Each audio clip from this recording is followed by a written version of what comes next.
Welcome back to the channel. Today, we're diving into a crucial system administration task, managing process limits for specific users on a Linux server. First, we need to SSH into our target storage server, using the provided credentials. In this case, we'll log in as the user Natasha. Once logged in, the configuration file we need to edit requires root privileges. So, our next step is to elevate our permissions using sudo -i. Now we're root. Let's open the configuration file.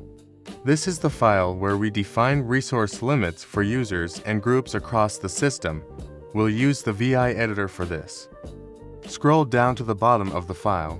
We need to add new lines to define our soft and hard process limits for the nfsuser.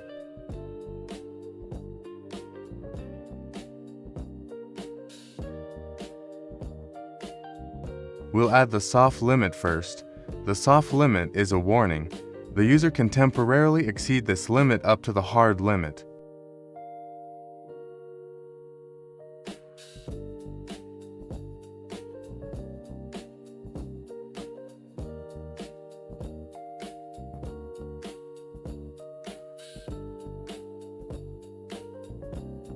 Next, we set the hard limit.